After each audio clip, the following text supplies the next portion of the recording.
What is up, guys? Welcome to vlog 2. Officially 4 weeks out. We're at the point where we just gotta fine-tune the details. I actually had a cheat meal last night that was amazing. If you follow me on Instagram, you would have saw it. It's burger and fries. I haven't had fries in over 16 weeks, so that was perfect.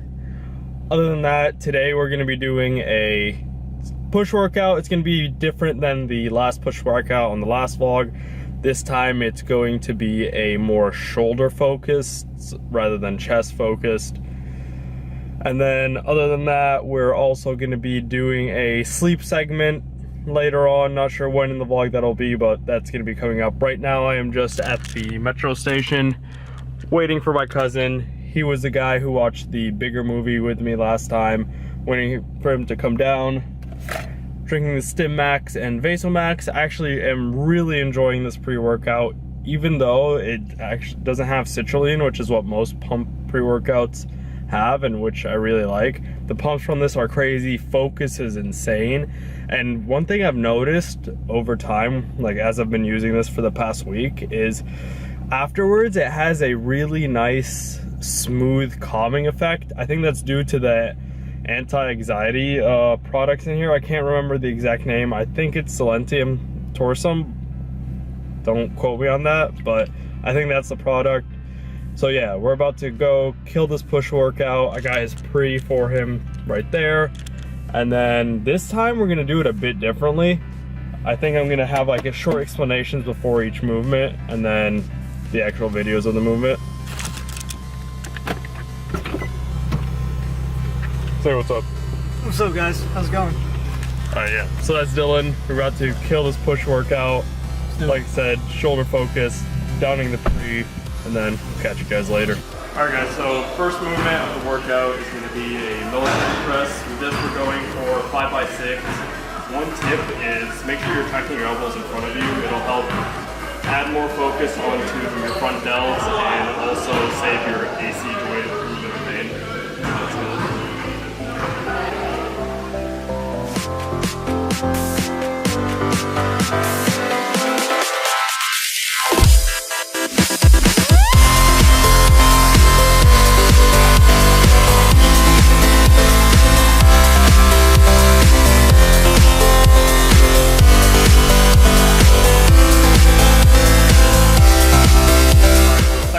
We're doing is rear delt flies on the pec deck.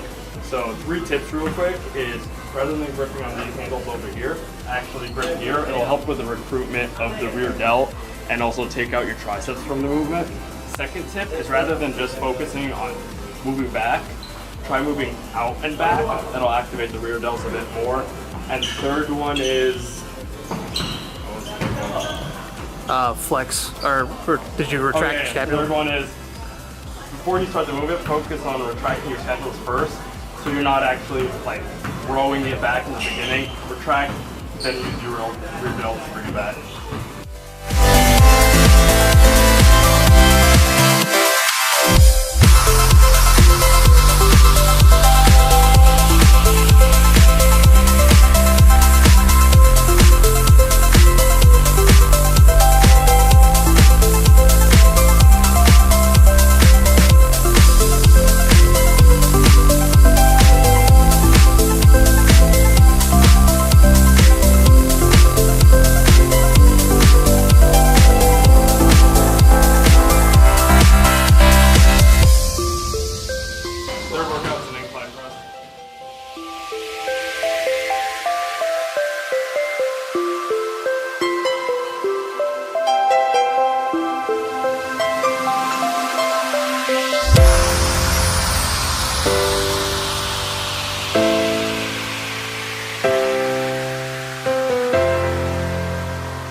exercise is cable lateral raises.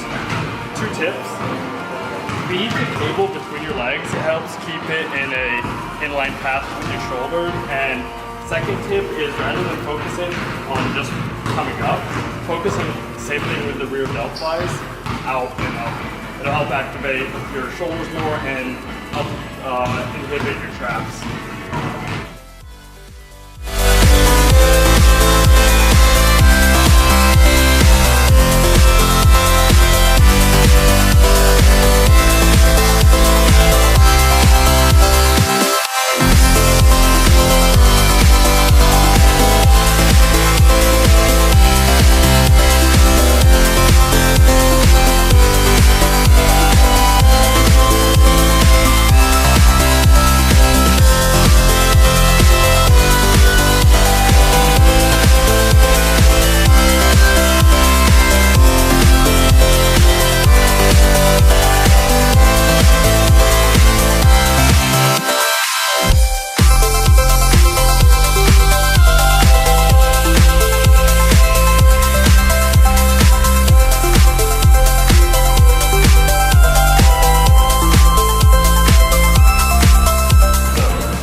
Is reverse push downs with a split cable rope attachment, whatever you want to call it. With this, one thing is focus on keeping your elbows tucked into your body, not letting them move up or down, and then dropping down, pausing at the bottom, coming back up.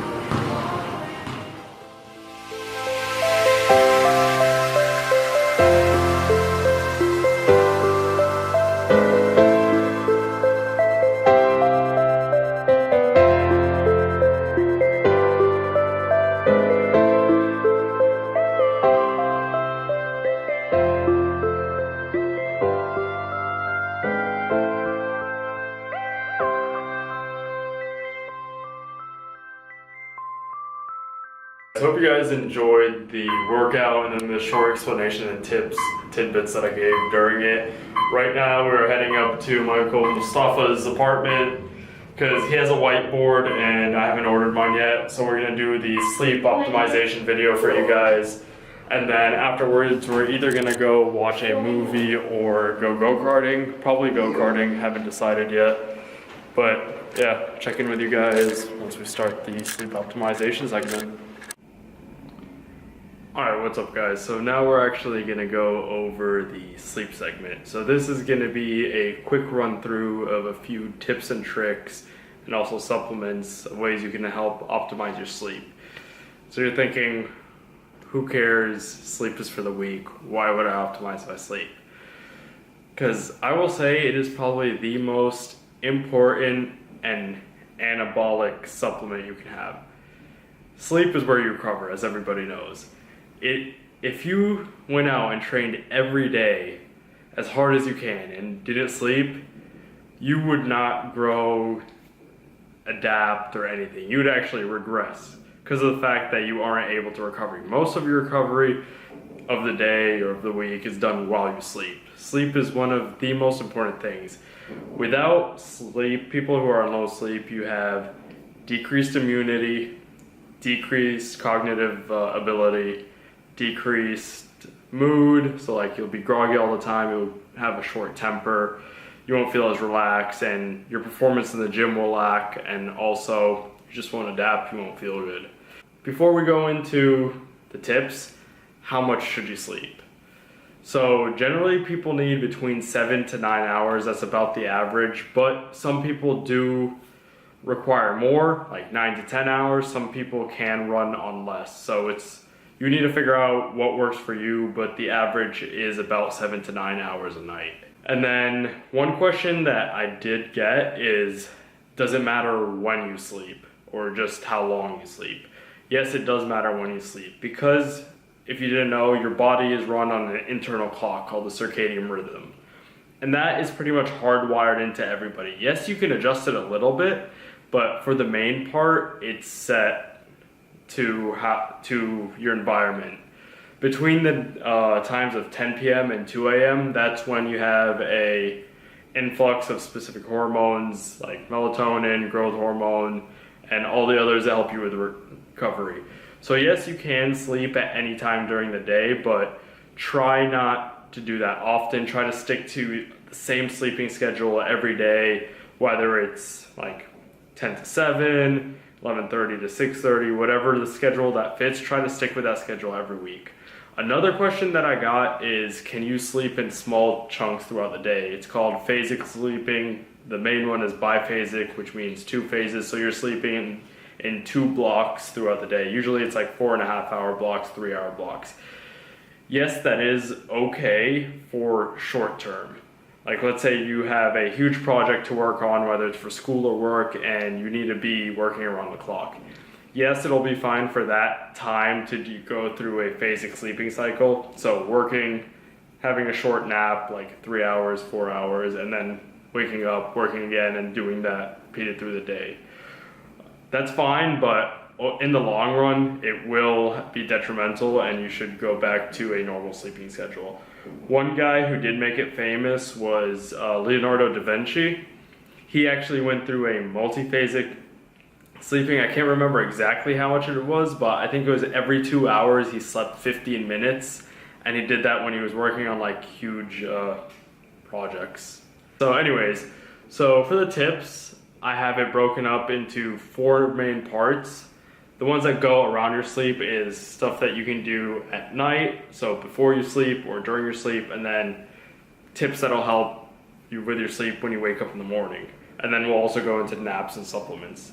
So with the nighttime, you want to make sure that you aren't getting too much blue light before you sleep. So blue light is what is attached to your circadian rhythm. Blue light comes from the sun when it's out, and then when it goes down, the moon doesn't produce any blue light. So back in the old days when there wasn't any electricity, they just ran off of the sun.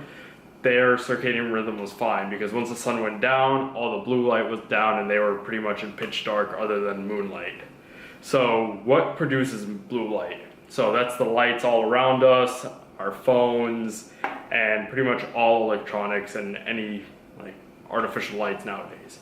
What can you do to solve this? You can go for on the most smartphones now, there is like a nighttime mode, which will decrease the blue light that they release, so that'll help. And then with your lights, you can get like the Philips lights, which do dim into like an amber color later on in the day. But I'd say the best tip, or the best thing to do to stop blue light, is go ahead and just get yourself a pair of blue light blocking glasses. They're like $10 off Amazon. Yeah, they look weird, but you're just gonna wear them at home at night. If you want, you can get better looking ones that you can wear outside, but for the most part, you're just gonna toss these on once you're home for the day and it's dark, so like starting at sunset. So that's blue light. Second tip, you want your room to be dark and quiet while you sleep. You want it as pitch black as possible and as quiet as possible. Whether that means getting blackout curtains or getting a sleeping mask, you can use either of those. I do use a sleeping mask when I sleep, because I do find that the small lights from my desktop and my router, they do bother me, and I have noticed a difference between using a sleeping mask and not. And then quiet. For majority, if you do live in like a house, your house will probably be quiet, but if you live like in an apartment or in the city where it is loud, go ahead and throw in some earplugs. Temperature wise, a lot of people do sleep in too warm of a temperature.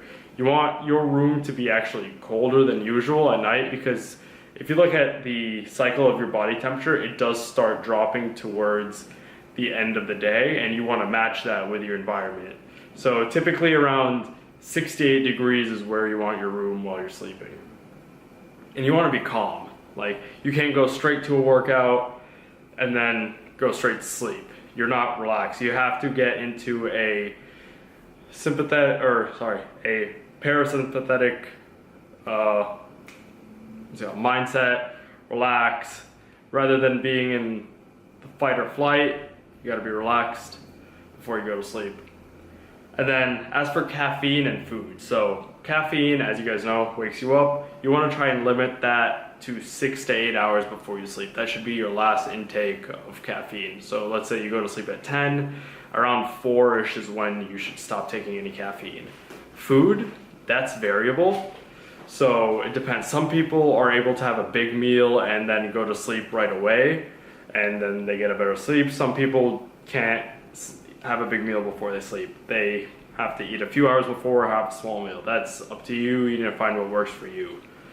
And then last one is nasal breathing. This is honestly one of the easiest tips you can do along with the blue light blockers is nasal strip. Chuck that on real quick and it'll make you a lot more relaxed and you get a deeper sleep. I'll have a separate video for that going into in-depth why nasal breathing is one of the best things you can do for you. And then as for in the morning, what should you do? Wake up at the right time. So what that means is try to set your alarm to match your sleeping cycles. If you didn't know, sleep cycle is about an hour and a half. So let's say you want to wake up at 7:30 and you want, 3 or 4 sleep cycles. Count back in 90-minute intervals to figure out when you should sleep or when you should set your alarm. So there are smart alarms like on your smartphone or if you have a smartwatch where they'll actually wake you up during your lightest sleep. Because if you wake up in the middle of a sleep cycle, you'll wake up groggy because you're technically still in sleep. Wake up to light. So yeah, we do sleep in a dark room because that's when you should be sleeping. But as soon as you wake up, turn the lights on, get some blue light on so it resets your circadian rhythm that you know you're awake or it's the morning. And third tip, get moving. Most people now, they sit in bed, check their phone, and some people will sit in there for I know some people will sit in bed for hours after they wake up. That's also detrimental. You want to get up and moving, get up, go for a walk, whatever, just get up. Get in the sun. Like I said in the beginning, the sun is what sets your circadian rhythm. So as soon as you wake up, if you go for a walk in the sun real quick, you'll feel more awake, get some vitamin D, and also give your body the ability to reset its rhythm and then know it's the morning. So now we'll go into naps. So adenosine, that is the neurotransmitter that makes you feel tired. When you go to sleep, your body clears that away, and then you wake up with less adenosine. So there's 2 ways that adenosine is affected. So through sleep, it's completely cleared out, your body gets rid of it, and then caffeine. Caffeine affects the way caffeine makes you feel awake is by blocking adenosine from attaching to its receptors. So yes, it does make you feel more awake, but it's not completely removing the adenosine. Length. So you want to try to keep your naps under 45 minutes because once you go over that, you start going into a full sleep cycle and then you'll wake up groggy. So try to keep naps under 45 minutes or over an hour and a half so you finish the full sleep cycle. Timing, you don't want to sleep later in the day because that could mess with your actually going to sleep at night. So you want typically your naps to be bolstered in the morning or midday, so lunchtime. And then one thing I really like using is caffeine nap. So as we said earlier, naps can help clear away adenosine and then caffeine will help block adenosine. So what you can do is, let's say you're having a really hard day at work, it's lunchtime, you have some time, get a cup of coffee or an energy drink that, and then take about a 20 to 30 minute nap. The caffeine takes about 20 to 30 minutes to actually kick in, so while it's kicking in, you can take a nap, clear out some of the adenosine, so when you wake up and the caffeine actually wakes you up and kicks in, you get a super nap or a super boost. Call them caffeine naps. Then as for supplements, there are 3 that are typically recommended in the beginning. They are the golden standard or whatever, as you can call them. So main one most people know is melatonin. Melatonin is your sleep hormone, simply. You want to start at a low dose. A lot of people think more is if they use more it'll help them sleep better. That's actually wrong. It's not dose dependent. So start off at 0.5 milligrams and then see how that affects you. If it still doesn't help you go to sleep, increase it, but try not to go above 5 milligrams. Then also magnesium. Get a good quality magnesium glycinate or magnesium biglycinate. That'll help refresh your CNS or your central nervous system. Dose for that is about 500 milligrams. And then one that I actually haven't used, but a lot of people do recommend, is lavender. So lavender, naturally occurring. Like certain brand that they recommend is Silexan, Silexan. It's standardized to a certain percentage of the active compound, and with that you want about 80 milligrams. A bit more advanced supplements, you can try L-theanine, which is the calming agent that's in tea. So it's naturally occurring. It's in like green tea, herbal teas. So L-theanine, it's tranquilizer / calming agent. You can use that really any time during the day to calm you, but it really helps before sleep. Dose for that's 200 milligrams. As for the last supplement, 5-HTP, that's the precursor to serotonin, which is the one of the neurotransmitters that helps with sleep. That's a more advanced supplement, but you can try it if you tried the others and nothing's really working, you can't get good sleep. That's about 200 milligrams is the effective dose. With all sleep supplements, you want to use them about 30 minutes before you go to sleep. So whether it's melatonin, magnesium, lavender, whatever, about 30 minutes before you go to sleep, go ahead and take them. If you want to learn more about supplements that can help you sleep, I will put Dr. Dean's Instagram in the bio. He has produced the best sleep supplement stack in the world. He's tested it on tons of athletes, and he knows a lot about sleep. So I'll tag him in, or not tag him, but have his link down in the bio, and then you can check out his highlight on Instagram that goes through everything he knows about sleep and the sleep stack. Oh my god, man. Alright, so as soon as I finished recording the sleep segment, they got a knock on the door, and they got Indian food. So they're gonna enjoy that while we watch something, and I'm just gonna sit here with my water. So I hope you guys enjoyed the video and were able to absorb some of the information from both the sleep segment and the workout. Just finished editing the main part of the vlog, and I'm just gonna add this on to the back end. Other than that, thank you guys for watching. Let me know down in the comments below what you want to see next, what next segment you want me to do, what you guys want to learn. Pretty much I'm here to give you guys the information that I know and also be entertaining along the way. So thanks for watching, and subscribe over here and check out the last video over there.